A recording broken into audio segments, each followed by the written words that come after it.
بسم اللہ الرحمن الرحیم۔ رسول اللہ صلی اللہ علیہ وسلم پر قرآن نازل ہوا، آپ نے پورا قرآن امت کو دیا۔ رسول اللہ صلی اللہ علیہ وسلم پر اللہ تعالیٰ نے جو احکامات نازل کیے، آپ نے تمام کے تمام احکامات امت کو سکھا دیے۔ آپ کی زندگی میں کچھ 23 سال میں یہ مہینے بار بار آئے، 40 سال کے بعد تو آپ کو نبوت ملی، لیکن 23 سال کے عرصے میں آپ نے کسی ایک سال بھی صحابہ کو اکٹھا کیا ہو کہ آج جو ہے نا وہ شب برات بھی ہے اور آج شب معراج بھی ہے، تو آج آپ کو اتنے نوافل پڑھنے چاہیے، آج آپ کو اتنے روزے رکھنے چاہیے صبح اٹھ کے، اور آپ کو یہ اعمال کرنے چاہیے۔ امت کو اس بات کا حکم نہیں دیا۔ بات وہی ہے کہ سوچنے والا آج بھی سوچتا ہے اور لاجک بھی یہ پیش کرتا ہے، نیکی ہے نا، اصل میں نیکی وہ ہے جس کو قرآن نے ڈیفائن کر دیا۔ نیکی وہ ہے جو محمد کریم نے پیش کر دی ہے، سمجھا دیا ہے، جس کا تذکرہ قرآن و حدیث میں نہیں ہے، وہ نیکی نہیں بن سکتی، کیونکہ نیکی کا معیار اور پیمانہ ہی دو چیزیں ہیں۔ ترکت فیکم امرین لن تضلوا ما تمسکتم بہما کتاب اللہ و سنت رسولہ۔ لوگوں میں تمہیں دو چیزیں چھوڑ کے جا رہا ہوں، ایک اللہ کا قرآن ہے اور ایک اس کے رسول کی سنت ہے۔ جب تک ان دونوں چیزوں کو تھامے رکھو گے تم کبھی گمراہ نہیں ہوگے۔ ایک بھائی محترم معزز مکرم اٹھتا ہے، دیکھیں جی قرآن کی تو آیت ہے۔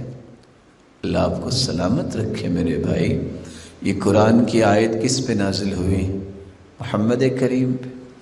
سب سے پہلے کنہوں نے سنی؟ صحابہ کرام نے۔ یہ مفہوم ان کو سمجھ آیا جو آپ سمجھ بیٹھے ہیں؟ دیکھیں جی قرآن کہہ رہا ہے اِنَّا أَنزَلْنَاهُ فِي لَيْلَةٍ مُبَارَكَةٍ، ہم نے برکت والی رات میں قرآن اتارا ہے، فِيهَا يُفْرَقُ كُلُّ أَمْرٍ حَكِيمٍ۔ میرے معزز، میرے محتشم، قرآن کی آیت تو آپ نے صحیح پڑھی ہے۔ جو مفہوم آپ نکالنے جا رہے ہیں کسی صحابی کو بھی سمجھ آیا؟ 1,44,000 صحابہ حجۃ الوداع کے موقع پہ تھے، اور آپ نے سب کو مخاطب کر کے فرمایا الا هل قد بلغت، کیا میں نے پہنچا دیا؟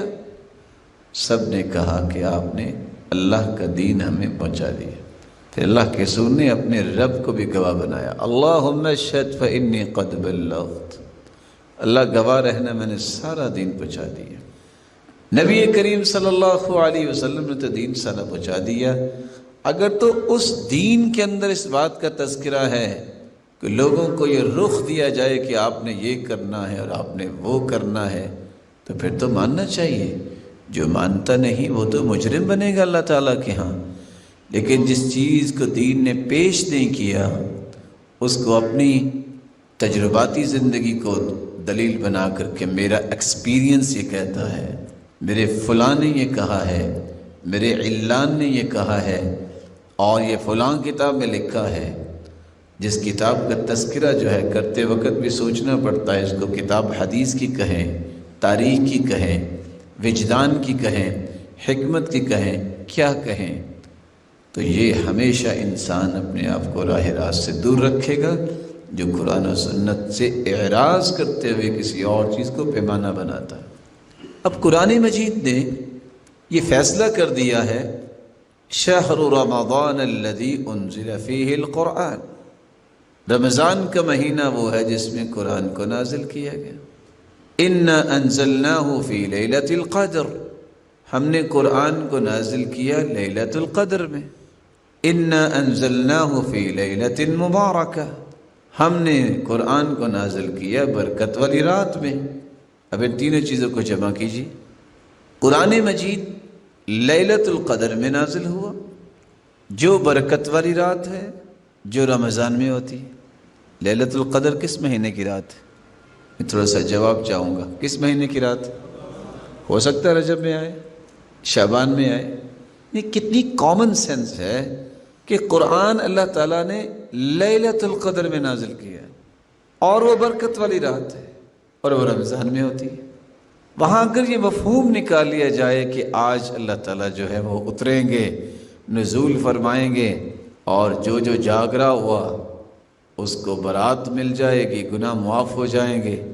صحیح بخاری کی روایت ہے، ينزل ربنا تبارک وتعالى كل ليلة إلى السماء الدنيا حين يبقى ثلث الليل الآخر۔ اللہ ذوالجلال تو ہر رات جب تہائی حصہ رات کا رہ جاتا ہے آسمان دنیا کی طرف نزول فرماتے ہیں۔ صحیح بخاری کی روایت اور صحیح مسلم کی روایت بتا رہی ہے کہ اللہ ذوالجلال ہر رات نزول فرماتے ہیں، اور یہاں ایک رات کی بات کو لے کے بیٹھ جاتے ہیں۔ میں نے صرف اشارہ کرنا چاہا ہے، حدث ولا حرج، اس طرح کے اعمال، اس طرح کی کہانیاں، اس طرح کی من گھڑت قصے امت کے اندر عام ہو گئے، نہیں عام ہوئی تو سنت عام نہیں ہوئی۔ اور سچ کہا کرتے تھے شیخ البانی رحمۃ اللہ علیہ کہ جب آپ سنت کو زندہ کریں گے بدعات ختم ہوں گی، جب آپ بدعت کو زندہ کریں گے، ایک نئی چیز پیدا کریں گے، اس کا اثر ہمیشہ یہ ہوگا لوگ سنتوں سے اعراض کریں گے۔